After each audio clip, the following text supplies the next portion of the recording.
Welcome to the Real News Network. I'm Gregory Wilpert, coming to you from Quito, Ecuador. A newly released poll of hundreds of former delegates for Bernie Sanders has some troubling revelations for Hillary Clinton. The poll found that just 37% of the 461 Sanders delegates plan to vote for Hillary Clinton, while 33% plan to vote for Jill Stein, the Green Party candidate. The lower support for Clinton was not limited to safe states, though, the survey found. So now, joining us to discuss this is Norman Solomon. He's a Bernie Sanders delegate. He was a Bernie Sanders delegate to the Democratic National Convention and is coordinator of the independent Bernie Sanders Delegate Network, the group that carried out the survey. He's also co-founder of the online activism group rootsaction.org, which now has 730,000 members. Welcome to the Real News, Norman. Thanks, Greg. Glad to be here. Hillary Clinton, along with Donald Trump, have some of the highest unfavorability ratings ever for presidential candidates. But even though Sanders delegates waged a bitter fight to win within the DNC in a losing effort to get him the nomination, many polls showed the vast majority of Sanders supporters backing Clinton. So did the results of the poll that you conducted, surprise you? I was a bit surprised that such a low proportion of the Bernie Sanders delegates at this stage of the campaign say that they plan to vote for Hillary Clinton. And I think it's a reflection of the political discontent that many of the intensive workers for Bernie Sanders during the primary campaign still feel. Many have argued that the first presidential debate and Tuesday's vice presidential debate highlighted Donald Trump's and Mike Pence's extremism. For example, they vowed to shred the Iran nuclear deal and are opposed to women's right to choose. What's your response? Wouldn't such positions perhaps frighten some of those Sanders delegates into voting for Clinton-Kaine instead of for Stein? Well, 17% of the surveyed Bernie Sanders delegates said that they have not decided who to vote for in November. And that's an extraordinarily high number. These are people who, to say the least, are well informed about politics.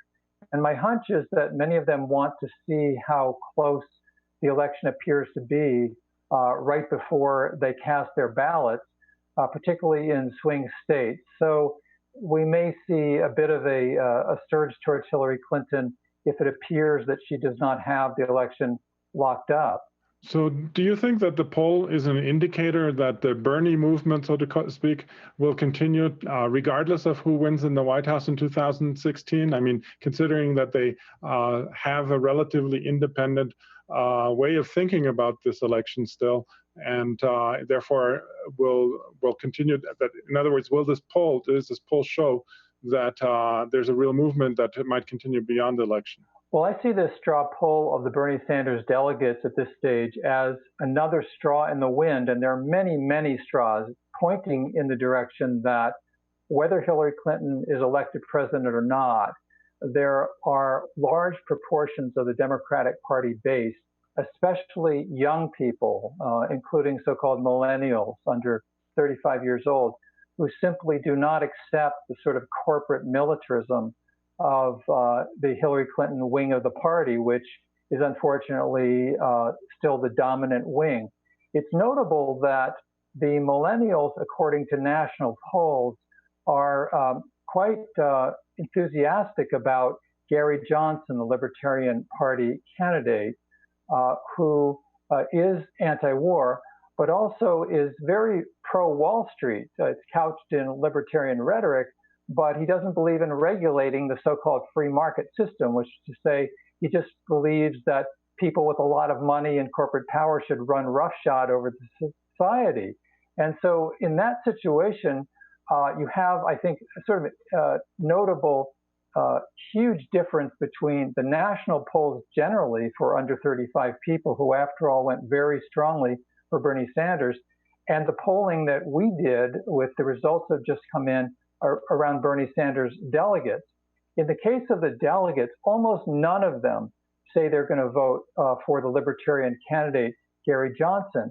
And I think that that reflects the fact that highly politicized and active, well-informed Bernie Sanders delegates understand that the Libertarian Party positions and Gary Johnson are antithetical to the basic precepts against corporate power and oligarchy that Bernie Sanders campaigned on the basis of. So, hey, the Libertarian Party, Gary Johnson, total non-starter in terms of Bernie Sanders delegates. That's not the case among what you might call a sort of a loose, amorphous base for the Sanders campaign as it emerged in the last year, where the polling tells us anyway that Johnson is doing very well, way up in through double digits among young people in that cohort. So I would say in part for the population as a whole, there's a shortage of understanding of the pernicious aspects of corporate power that are being expressed through the Libertarian Party and Gary Johnson. People get it quite often that Hillary Clinton is a corporate flack and has been very tight with Wall Street, but I think there's a lack of information or analysis or understanding generally among the broader population of under 35 voters, apparently, judging from the polls, about the so-called free market politics of Gary Johnson and the Libertarian Party, which are just for corporate rule and oligarchy in effect. What about Hillary Clinton? I mean, you're saying that many of these millennials prefer to vote for Gary Johnson, and what's the reason that you would say they reject Hillary Clinton? I mean, she's been taking up a discourse that's very similar to Bernie Sanders, and clearly people don't trust her in that. And this is something that obviously Trump is trying to play on by calling her a liar, but usually it has to do with Benghazi or the email scandal. I kind of doubt that that's the real reason why they don't trust her. What do you think? Why is it that these millennials don't trust Hillary Clinton? Well, Hillary Clinton has taken up the discourse belatedly, and it sounds quite hollow because it doesn't match the record. I mean, one of the most energizing and authenticating aspects of the entire Bernie Sanders campaign for president was that his rhetoric, his oratory, his economic populism totally connects with his record of the last decades. Whereas under pressure from the Sanders campaign and progressives, Hillary Clinton has taken up a lot of these buzzwords and catchphrases and even proposals such as free tuition for people in families that make no more than $125,000 a year.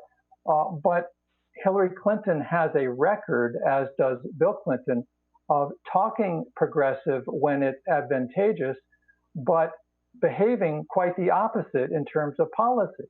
And you can go back 40 years to in Little Rock, where Hillary Clinton joined the Rose Law Firm representing banks and other power brokers of the oligarchy of Arkansas and beyond. You can go back 20 years when the Clinton administration implemented the so-called welfare reform that was really an attack on poor families, including women in economic and social terms, notwithstanding all the progressive rhetoric larded in between what advantageous.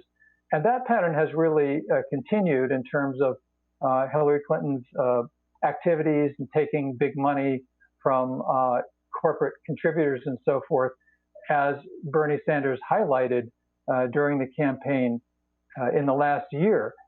So people who are at the base for progressive change generally are not fooled by rhetoric when it doesn't connect up with the reality of record. It just doesn't resonate with Hillary Clinton. That said, there's a clear and present danger that Donald Trump could become president of the United States. And I think that has to be prevented. It's absurd when anybody claims that it doesn't matter. It matters a great deal. And if Donald Trump were elected president, that would empower some of the most vicious, racist, misogynist, nativist elements of the United States and give tremendous momentum to racist and other authoritarian, bigoted aspects of U.S. society.